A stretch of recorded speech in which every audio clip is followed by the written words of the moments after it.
तो friends, good morning. Let's start with today's session.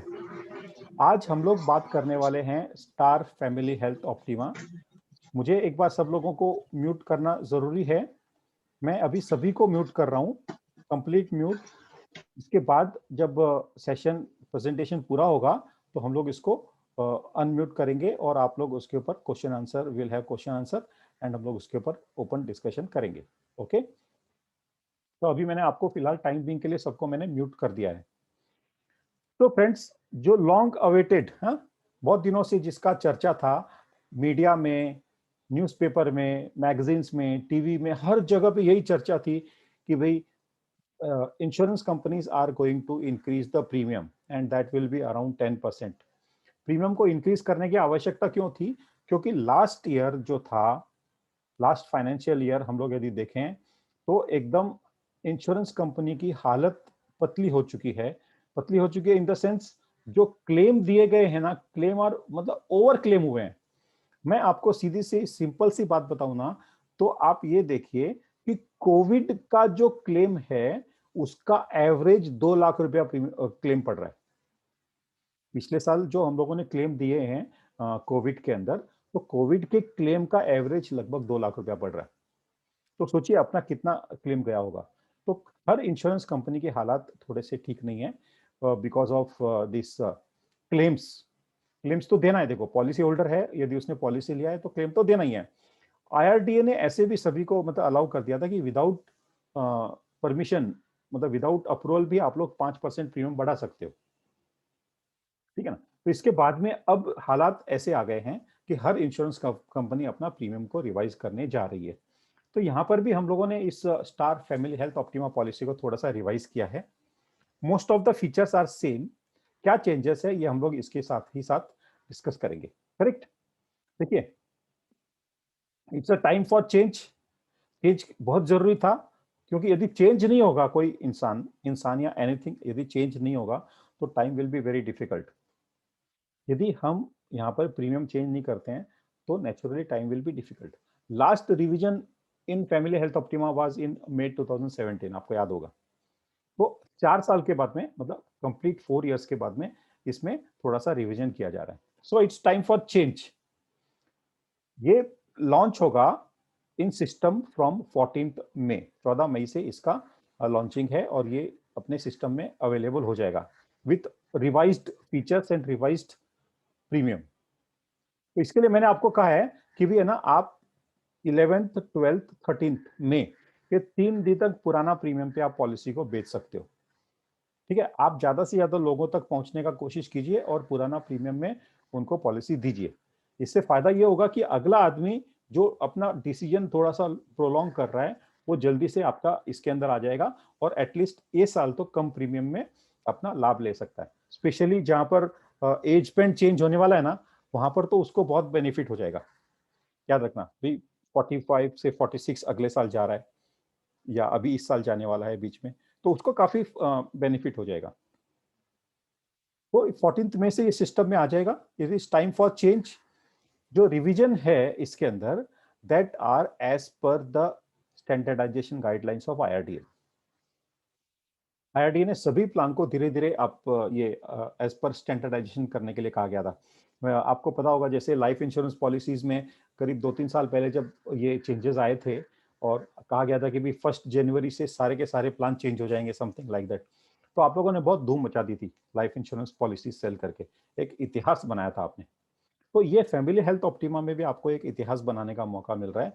आप ज्यादा से ज्यादा पॉलिसीज को सेल कर सकते हो इन 3 दिनों में। इसके बाद में ये रिवाइज हो जाएगा। रिवीजन का मैंने आपको ऑलरेडी क्या क्या रिवीजन होता है मैंने इसका सेशन में ऑलरेडी ले चुका हूं। मैंने आपको बताया कि किस प्रकार से कौन से कोड एक्सक्लूजन होते हैं जिसमें कुछ चीजें पे नहीं होती है, even in claim as well as in underwriting या पॉलिसी फीचर्स में।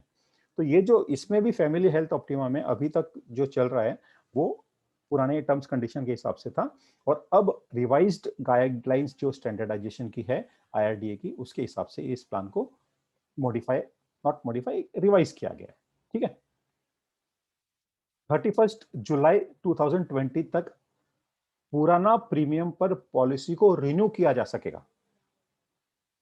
आप ध्यान दीजिएगा, जो पुरानी पॉलिसीज हैं उनको 31 जुलाई 2021 तक आप उसको रिन्यू कर सकेंगे पुराने प्रीमियम पर।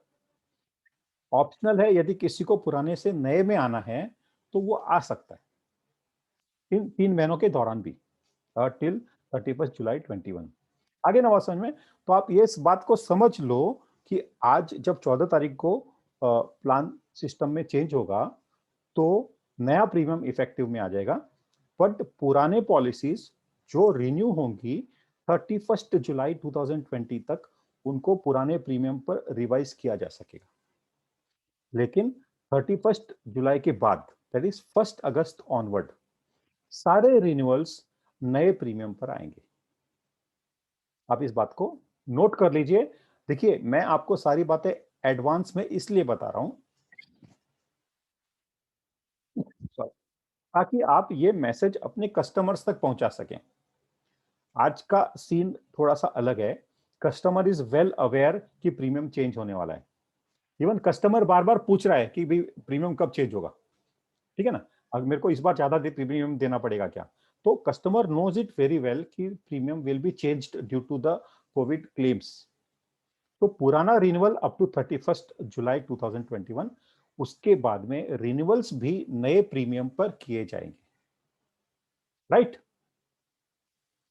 फैमिली हेल्थ ऑप्टिमा में पहले 120 डेज का ग्रेस पीरियड हुआ करता था, and now the grace period is reduced to 30 days. Okay, 30 days का ग्रेस पीरियड इसको रिवाइज कर दिया गया। प्लीज ये मिस्टेक है, दिस इज 31 जुलाई। हाँ, 31 जुलाई तक की पॉलिसीज को अभी भी 120 डेज का ही ग्रेस पीरियड मिलेगा। खास बात नए प्लान में ये है कि इसके अंदर parents and parent in loss को भी ऐड किया जा सकता है। फ्लोटर पॉलिसी, मान लीजिए 10 लाख रुपया ले रहे हो, आपको चाहिए कि भी पेरेंट्स को लेना है, भी हस्बैंड वाइफ और 2 बच्चे, 2 एडल्ट प्लस 2 चाइल्ड है, और उनके पेरेंट्स को भी लेना है, तो पेरेंट्स का प्रीमियम दिया गया है आपको, उतना प्रीमियम आप उसके अंदर ऐड कर लेंगे तो आपका फ्लोटर पॉलिसी में आपके पेरेंट्स भी आ जाएंगे।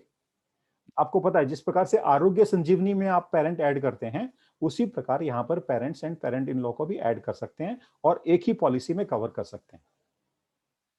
ओके, पहले अपने पॉलिसी में अपन अधिकतर 5 लोगों को कवर कर सकते थे, राइट ना। अब यहां पर 5 लोग, हस्बैंड वाइफ और 3 बच्चे मैक्सिमम, 2 माँ बाप और 2 सास ससुर, यानी 9 लोगों तक को भी कवर कर सकोगे। हाँ, एंट्री एज जो है एडल्ट अप टू 65 ईयर्स, यानी पेरेंट्स का भी जो एंट्री है 65 ईयर्स तक के पेरेंट्स का ही होगा, ये देख लीजिए आप। अब उसके बाद के पेरेंट्स का इसमें नहीं होगा। Dependent children 16 days to 25 years, उसके बाद में child will be separated from the policy. Same feature है पहले की पॉलिसी की तरह से, there is no change, almost maximum features are same, there are no changes except the basic conditions जो as per the IRDA guidelines हैं, वो exclusion codes के साथ में पॉलिसी के अंदर मेंशन की जाएगी। तो now you can cover 9 people in one policy, self, spouse, 3 children, 2 parents, 2 parent in loss, 9 लोगों को कवर किया जा सकता है, करेक्ट।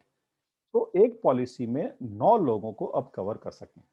अब पॉलिसी में कितना, मेरे ख्याल से 5 लोगों का फॉर्म फॉर्म में 5 लोगों को भर सकते हैं ना, तो एक फॉर्म और भरना पड़ेगा 9 लोगों को कवर करने के लिए। तो आप एक ही साथ में 2 फॉर्म आप भर के देंगे जब तक नया फॉर्म नहीं आता है तब तक। वन पेरेंट और one parent in law also can be covered, ठीक है ना। सिर्फ मम्मी को लेना है या सिर्फ पापा को लेना है या सिर्फ सास या सिर्फ ससुर को लेना है तो भी उसको ले सकते हैं पॉलिसी के अंदर। ग्रैंड चिल्ड्रंस, अपने मतलब दादा दादी का पॉलिसी लेना चाहते हैं, ठीक है, तो वो इस पॉलिसी में नहीं ले पाएंगे। मान लो एक 21 साल का है, 21 साल का कोई लड़का है और वो चाहता है कि वो मेरे दादा दादी को मैं मेरे पॉलिसी में मेरे साथ में कवर कर लूं, तो दिस कैनॉट बी ग्रांटेड, उनको कवर नहीं दिया जा सकेगा, राइट। अपने पास में फैमिली फ्लोटर का प्रीमियम कैसे होता है, husband wife, 1 children, 2 adult, 2 child, 2 adult, 3 child, उसके अंदर अपने को पेरेंट का प्रीमियम ऐड करेंगे तो पेरेंट का अपने को कवरेज मिल जाएगा, जिस प्रकार से हम लोग आरोग्य संजीवनी में करते हैं। हाँ, room rent, boarding and nursing, ये सारा इंक्लूड करके 3 and 4 लाख सम इंश्योर्ड को पर डे एलिजिबिलिटी इज ₹5,000। 5,000 रुपया पर डे का एलिजिबिलिटी होगा रूम रेंट का, that is including boarding and nursing expenses. And above 5 lakh the eligibility will be single standard AC room for the policy holder. Correct? मतलब जो policy holders हैं, insured हैं उस policy में, they will be entitle for single standard AC room for sum insured 5 lakh and above. 5 lakh and above single standard AC room ले सकेंगे। Same feature है, pre hospitalization is 60 days and post hospitalization is 90 days। Pre and post same 60 days and 90 days, no change. Day care procedure सारे के सारे cover होंगे, जहां पर ऐसे प्रोसीजर्स किए जाने हैं जहां पर 24 आवर्स का हॉस्पिटलाइजेशन की आवश्यकता नहीं है, ऐसे सारे treatment procedures will be covered. Not treatment but procedures will be covered. ये पहले अपने इसमें नहीं था, मॉडर्न ट्रीटमेंट। तो modern treatment will B now covered in the policy. अभी अपनी जो फैमिली हेल्थ ऑप्टिमा होगी 14th ऑफ दिस मई से, तो उसमें मॉडर्न ट्रीटमेंट का भी कवरेज ऐड किया गया है। ये मॉडर्न ट्रीटमेंट जो है ये डिपेंड करता है सम इंश्योर्ड पर, और उसके लिमिट्स रखे गए हैं। For more details customer can visit our website for the exact limit of modern treatment. मैंने एक सेशन ऑलरेडी आपका पहले लिया हुआ है मॉडर्न ट्रीटमेंट का, मैं एक दूसरा एक प्रिपेयर कर रहा हूँ modern treatment with policy wise, उसमें क्या क्या कवरेज, कितना कितना कवरेज मिलने वाला है, वो मैं आपका बाद में आपके साथ में डिस्कस करूंगा। सो राइट नाउ यदि किसी को मॉडर्न ट्रीटमेंट के बारे में जानकारी चाहिए तो he has to visit the website, उसके स्पेसिफिक उसका जो कवरेज है वो जानने के लिए, right? So modern treatment will be covered now in this policy. Domiciliary hospitalisation is also covered. आपको पता है डोमिसिलरी हॉस्पिटलाइजेशन क्या होता है ना? डोमिसिलरी हॉस्पिटलाइजेशन क्या कहता है कि coverage for medical treatment, right? Coverage for medical treatment include, यहां पर आयुष ट्रीटमेंट भी कवर है, in which is normal, in normal course would require hospitalisation. उसको हॉस्पिटलाइजेशन की जरूरत है लेकिन वो ट्रीटमेंट घर पर लिया गया है, उसको हम डोमिसिलरी हॉस्पिटलाइजेशन बोलते हैं। कंडीशन क्या है कि condition of patient is that he can not be taken to hospital.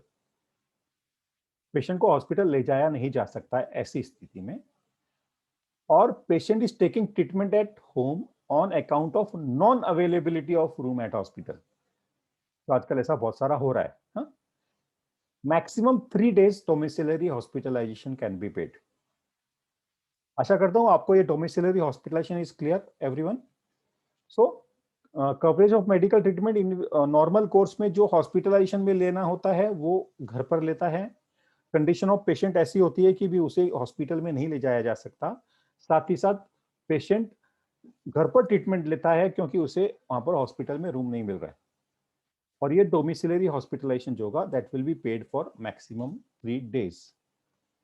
इसके अंदर ये कवरेज नहीं होंगे डोमिसिलरी हॉस्पिटलाइजेशन में ना, ये कुछ कवरेज नहीं होंगे, जैसे ब्रोंकाइटिस है, किडनी कॉम्प्लिकेशंस हैं, diarrhoea, dysentery, diabetes, epilepsy, blood pressure, cold, cough, fever, psychiatric treatment, tonsil, upper respiratory tract infection, arthritis, gout etcetera, ये जो है ना इसमें कवरेज नहीं मिलेगा और डोमिसिलरी हॉस्पिटलाइजेशन के लिए। These are excluded from domiciliary hospitalization treatment. Organ donor expenses.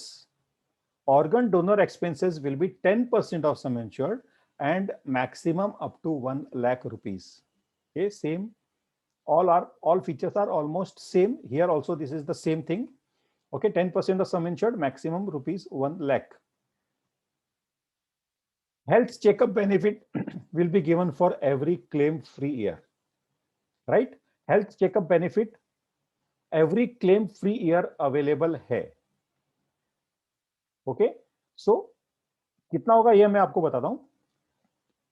3 lakh रुपए का फ्लोटर ये FHO पॉलिसी है, तो 750 रुपए health checkup benefit can be availed for 4 lakh 1000 rupees, 5 lakh 1500 rupees, 10 lakh के लिए 2000, 15 लाख के लिए 2500 रुपया, 20 लाख के लिए 3000 और 25 लाख के लिए 3500 रुपया health checkup benefit customer can avail. Okay, and that will be for every claim free year. यदि उसका लास्ट ईयर क्लेम हुआ है तो वो रिन्यूअल के बाद ये बेनिफिट नहीं ले सकेगा। ओके, न्यूबॉर्न बेबी कवर मैंने आपसे कल डिस्कस किया ही था अपने इस सेशन में, जहां पर हम लोग ये बात कर रहे थे addition of newborn baby and newly married spouse. उस सेशन में मैंने आपसे बात की थी, मैंने बताया था कि यहाँ पर फैमिली हेल्थ ऑप्टिमा में newborn baby cover is 10% of sum insured maximum ₹50,000 on addition after 16th day. 16 दिन के बाद बच्चे का कवरेज दिया जाएगा, और वो भी एडिशन करने के बाद automatically it will not be covered. Assisted reproductive treatment यहाँ पे हम लोग कवर करेंगे, it is not cover, basically it's an benefit. Assisted reproductive treatment जिसका वेटिंग पीरियड 36 मंथ होगा, okay, in a block of 36 month एक बार, सेकंड के लिए नेक्स्ट 36 मंथ का वेट करना होगा। इसमें जो कवरेज होगा वो 3 लाख और 4 लाख की पॉलिसी के लिए नहीं होगा, 5 लाख की पॉलिसी के लिए 1 लाख होगा, and 10 lakh and above it will be 2 lakh rupees. ये भी मैंने आपको ऑलरेडी आपके साथ में शेयर किया हुआ है। हेलमेट बेनिफिट इस पॉलिसी में मिल रहा है कि यदि 2 व्हीलर चलाने के दौरान यदि पॉलिसी होल्डर का एक्सीडेंट हो जाता है एंड वो हेलमेट पहना हुआ है और उसका यदि हॉस्पिटल एक्सपेंसेस उसकी पॉलिसी से अधिक हो रहा है तो उसको 25% ऑफ सम इंश्योर्ड इनहेंस करके दे देंगे, that will be without any cost, and the maximum it will be 5 lakh. 25% of the some insured, जैसे समझो उसका 10 लाख का पॉलिसी है तो दैट 25% इज 2,50,000 रुपीज। सो यहाँ तक का उसको एडिशनल हेलमेट बेनिफिट का ट्रीटमेंट के लिए उसको एडिशनल कवरेज मिल सकता है। Restoration is 3 times 100%, but 3 times आपको पता है अच्छी तरह से, ये first sum, second sum, third sum, each restoration जो होगा ना एक रिस्टोरेशन खत्म होने के बाद अप्लाई होगा। सबसे पहले तो सम इंश्योर्ड एग्जॉस्ट हो जाएगा, उसके बाद में पहला रिस्टोरेशन आएगा, फिर दूसरा रिस्टोरेशन आएगा और तीसरा रिस्टोरेशन आएगा। ये रिस्टोरेशन खत्म होने के बाद दूसरा रिस्टोरेशन, उसके खत्म होने के बाद में तीसरा रिस्टोरेशन, जैसे कि आप ये अच्छी तरह से इसको जानते हैं। कैटरेक्ट लिमिट आप देखिएगा इसके अंदर कितना यहाँ पर मिल रहा है, 3 लाख रुपीस पॉलिसी को 25,000 रुपीस पर आई एंड पर policy period 35,000 rupees. 4 lakh policy को 30,000 एंड 45,000, मतलब एक आंख के लिए 35,000, दोनों का मिलकर 45,000 rupees. For 5 lakh rupees policy 40,000 and 60,000 and 10 lakh and above का सम इंश्योर्ड होगा तो 50,000 and 75,000 will be the cataract limit in this policy for 1 year. आप जानते ही हैं पॉलिसी को, समझो उसने रिन्यूअल के पहले एक आंख का कराया, 10 लाख का पॉलिसी है तो उसको 50,000 रुपए मिल रहा है, और यदि उसका रिन्यूअल के बाद दूसरे आंख का करा रहा है तो उसको 50,000 रुपया सेकंड आई के लिए भी उसको मिल जाएगा। Recharge benefit for 3 lakh rupees 75,000 rupees, 4 lakh के लिए 1 लाख, 5 लाख एंड अबो के लिए 1.5 लाख रुपया, that is the recharge benefit. No claim bonus, same first year 25%, subsequent year 10%, maximum 100%. Okay, there will be co-payment of 20%, co-payment of 20% if the entry age is after 61 years. तो जो parents इस policy में आने वाले हैं they will be with copayment, 61 year के above वाले parents जो एंट्री करेंगे they will be with copayment of 20%, और anyone entering after 61 will be with 20% co-payment। इसका मतलब क्या है कि यदि कोई क्लेम आएगा तो 20% of the claim amount will be co-payment and will be borne by the customer। Remember, this 20% co-payment will apply on the admissible claim, not on the total expenses। इसका मतलब है कि total bill, that is total expenditure less non payable items जो कटते हैं as per IRTA, उसके ऊपर जो बचा दैट इज एडमिसिबल क्लेम, उसके ऊपर 20% को payment will be applied, right. ये जो वेटिंग पीरियड है, एक्सीडेंट के लिए कोई वेटिंग पीरियड नहीं है, सिकनेस बीमारी के लिए 30 डेज का वेटिंग पीरियड है, specific disease 24 months, pre-existing disease 48 months. Please read it. This is not maternity benefit, but this is assisted reproductive treatment. इसके लिए 36 month का होगा. Remember, this is a typing mistake. Assisted reproductive treatment for IVF etc. जिनको बच्चा नहीं हो रहा है और they want to go for test tube baby or like that, so that assisted reproductive treatment waiting period will be 36 month, right? अब यहाँ पे देखिए मैंने थोड़ा सा प्रीमियम कंपेयर करने का कोशिश किया है एक जोन 1 का. देखिए जोन 1 का मैं प्रीमियम यहाँ पर आपके सामने कंपेयर करूंगा. एक 3 लाख रुपए का पॉलिसी है. मैंने एक ही एज बैंड लिया है अपने इसके लिए कन्वीनियंस के लिए. 2 एडल्ट प्लस 2 सी और एज 42. इसमें 3 लाख रुपए का पहले प्रीमियम इंक्लूडिंग जीएसटी था 15,700 रुपए. Okay, and now this is 17,570. कितना बढ़ गया? लगभग सीधा डिफरेंस 570 यानी 130. 2000 में 130 कम. 2 एडल्ट प्लस 2 सी 5 लाख का 18,768 था और ये 19,682 हो गया है. तो यहां पर जो डिफरेंस है इट इज हार्डली 900 रुपीज. यहाँ पे 3 लाख के पॉलिसी में थोड़ा सा ज्यादा है, 2,000 रुपए के करीब है और यहाँ पर 900 रुपया ही है. हाँ, 10 लाख रुपए का पॉलिसी देखेंगे तो 23,807 से 26,384, 2,500 2,500 रुपए के करीब, ऑलमोस्ट 10-11-12% का यहाँ पर इजाफा है. 15 लाख के लिए 28,090 से 31,128, ऑलमोस्ट वही 10-12% का यहाँ पे भी आपको दिखाई दे रहा है. 34,000 25 लाख के लिए तो 38,000 रुपीज यहाँ पर आपको प्रीमियम लगेगा, लगभग 3,500 रुपया. That also comes to 10%. So आप देखेंगे ना प्रीमियम जो चेंजेस हो रहे हैं 10 से 12% के आसपास प्रीमियम में चेंजेस यहाँ पर आपको दिखाई दे रहा है. और आज के इस दौर में customer is well aware of the fact that premium are expected to increase. तो इसके लिए आपको पहले की तरह जितनी ज्यादा दिक्कतें आप पहले फेस करते थे उतना दिक्कत आपको नहीं आने वाला है. और सबसे बड़ा बात यह है कि आपको प्रीमियम का एडवांटेज मिलेगा. Customer will be happily giving this premium. देखिए एक बात बताऊं मैं आपको, इन फ्यूचर हमारे पास इतना ज्यादा प्रीमियम हो जाएगा आफ्टर कोविड अपने पास में कि हो सकता है कि we will have to reduce the premium. आप ध्यान दीजिएगा, this is going to happen. क्योंकि क्या है, आज लगभग 10,000 करोड़ पे आप लोग बैठे हो, 20-25-30,000 करोड़ रुपए का प्रीमियम आपके पास में हो जाता है. और there is nothing, know situation like अपना कोविड सिचुएशन जैसी स्थिति नहीं रहेगी तो नेचुरली हो सकता है कि कंपनी प्रीमियम को रिड्यूस भी कर सकती है. Right. So this was all about the our family health optima policy with increased premium and revised that benefits. Benefit खाली रिवाइज यहाँ पर ये है कि parent and parent in law को हम लोग यहाँ पर ऐड करके ले सकते हैं. Okay, now we are open for question hour session.